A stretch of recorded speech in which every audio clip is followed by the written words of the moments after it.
What is up, everybody, and welcome to a special edition of the All-NBA show presented by DraftKings Sportsbook. On this special edition, we're going to be talking about the odds on DraftKings for all the series in the Eastern Conference. Legs, let's get right into it.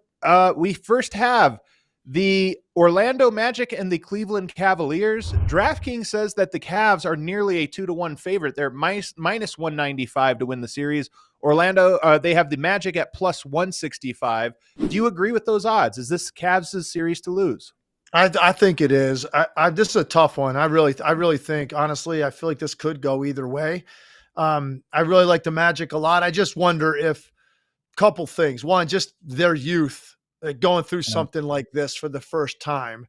And I've been saying the one thing I think they lack is like that natural floor leader that is going to be critical, I think, in a situation like this. Navigating close games, tight possessions, lower scoring games, physical, making sure your team gets into that right set that they have to have. I have a lot of respect for their team and their young talent. Love Banchero. I think even if they lose, Adam, Banchero has a chance to like put a serious stamp on this series and let people know he's here. Like, he's one of those dudes. I think he's capable of doing that, but I just think ultimately I'm going to go with the Cavs in a battle with two great defensive teams. I like Cleveland a little bit more offensively. You just trust their ability to score more in the clutch, which I think is absolutely fair. But what if Donovan Mitchell isn't 100% and he's going up against, by the way, Jalen Suggs, maybe the toughest guy for him to go up against. And when you wear him down, you got Gary Harris right there. And oh, by the way, you've got Jonathan Isaac ramping up minutes, who might even draw an assignment here or there.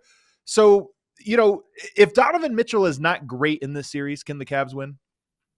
No, I think he's got to be, he can't even be average. I think Donovan Mitchell has to have like really splashy moments in this series where he's clearly the best player on the floor, not the entire time, not every night. Like, nope, very few guys do that in any series. But certainly he has to be close to like what we know his max to be. And what we've seen him do in the playoffs before. He absolutely has to have his fingerprints all over it, I think, for them to win the series. Because otherwise, I don't know exactly where that clutch offense is going to come from, because that's really kind of like what he's known for. And that could be the differentiating factor of the series. If he's not, Orlando can win this series. DraftKings also allows you to bet on whether it's going to be a long series or a short series. And they have the odds right now for it going over 5.5 games, meaning being a 6 or 7 game series, at minus 190. So that's what's most likely. What do you see? How many games do you think the series goes? Totally agree. I think the Magic certainly win at least 2 games in this series. 6 or 7 is not going to be surprised by either. I don't think it's quick unless there's an injury or something unforeseen. I do not see that happening. I think the nature of the two teams defensively means I think these are going to be close games and on the lower scoring side. And that means, you know, they could go either way in the fourth quarter. I think the Magic get a couple of those. So I think 6 games sounds realistic to me. So I'd probably go the over on that. The closest series that they have right now on DraftKings is the Milwaukee Bucks and the Indiana Pacers. The Bucks are minus 110. The Pacers are minus 110. They're calling it a coin flip right now. Obviously, this has a lot to do with Giannis's health. Do you agree? Is this a coin flip, a true coin flip series? Definitely.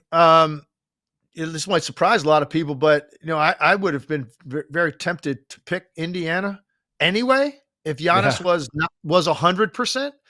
Because I like Indiana a lot. I like their style. I think they're hard to prepare for on the fly, getting ready in a series. They could get a jump on a team early in a series. I think as the series goes on, you could adjust to them, their pace and style, the way they spread you out, the way Halliburton plays. But early in the series, you got a real chance of, I think, stealing a game early. And I think that's going to happen here.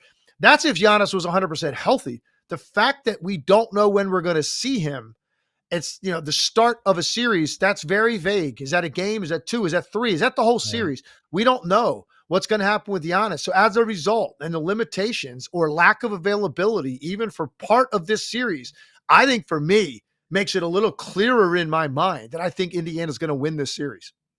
And I think there's a chance if Giannis is out, does he come back earlier? If you fall down the first game, you lose that game and you're struggling at home, you give up home court advantage. Does Giannis try to rush it back? Conversely, if you win a game, does he say, okay, I get another extra 5 days off before I come back? That's a big question for me, and it's a big question about how long the series goes. So at the moment, a coin flip, but can you see the Pacers, if they do win, wrapping this one up early, or do you think this is a long series no matter what? No, I honestly, listen, if he's limited and he's not available first 2-3 games, I honestly think Indiana potentially could win this in like 5 games. Yeah. Like they're a buzzsaw offensively. And without Giannis, even with him defensively, they've had problems against that team this year. And there's a reason, because they play multiple bigs a lot.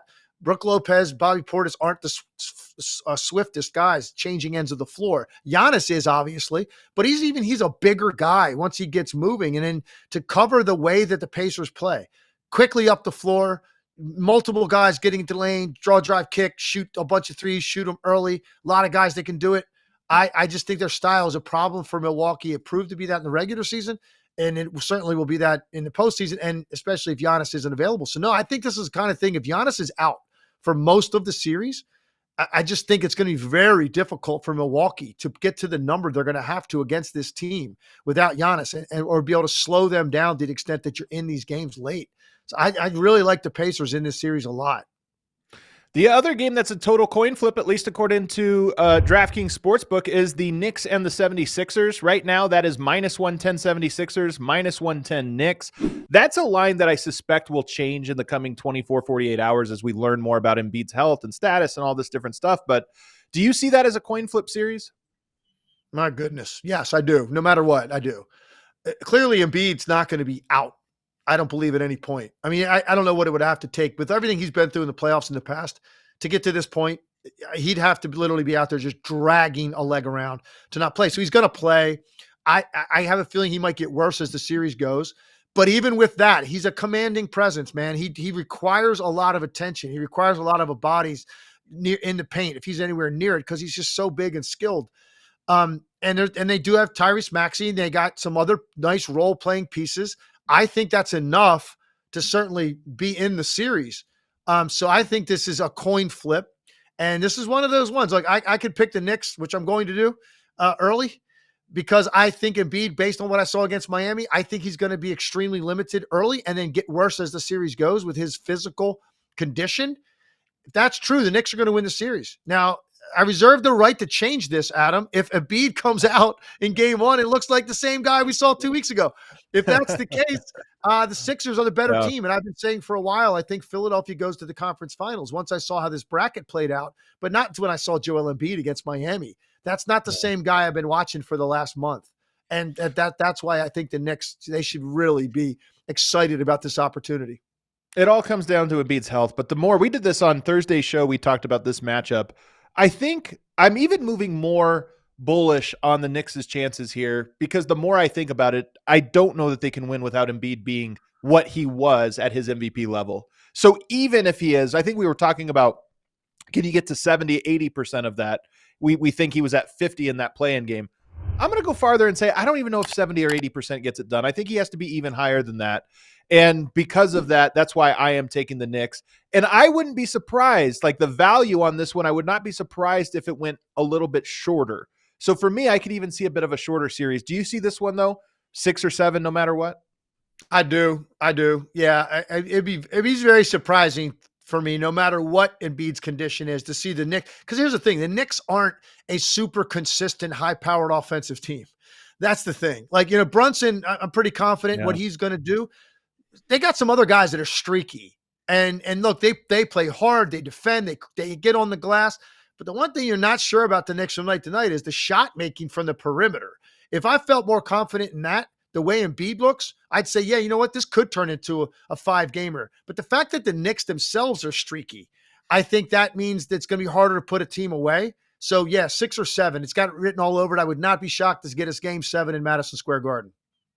The last series is one we don't actually even know the matchup yet, and DraftKings therefore does not have odds on, but I'm going to ask you anyway. The Boston Celtics. I'll give you my odds on that series no matter who they play. How about that? Boston Celtics versus the Miami Heat without Jimmy Butler, or the Chicago Bulls without Alex Caruso. Who you got, Legs? Who do you think? Listen, 64 wins. We know what they look like. We know what they're capable of. They've got an incredible starting 5 that play both ends, all 5 guys. So versatile in the ways they can attack you and beat you, hit you with a barrage of shooting some nights that make them literally impossible to beat any team in the league when they're stringing together a lot of threes. Doesn't matter who they play. I I always have a hard time predicting sweeps. I just think Yeah. that's a really hard thing to accomplish. I really Yeah. do. No matter what the difference between the teams or the disparity you think is, it's hard to not let up. If Celtics smack one of these two teams twice in a row at home to start the series, they could potentially let their foot off the gas in game 3. Yeah. I could see that happening. So I'm going to give each of these teams, whoever it is, one win at most. So if the line is 1.5 on games, Adam, I'm taking the under. I don't think anybody gets more than a game. Here's the thing.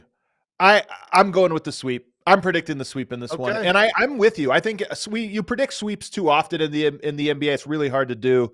Teams just win on their home court. I don't think those teams win against Boston. Boston's too consistently great to allow a trip-up game, because it's not like they could. I think Boston can win with a B game against both teams, to be honest with you. I think they would need a C game to lose in that, and I just don't think you're going to get it, not in the first round.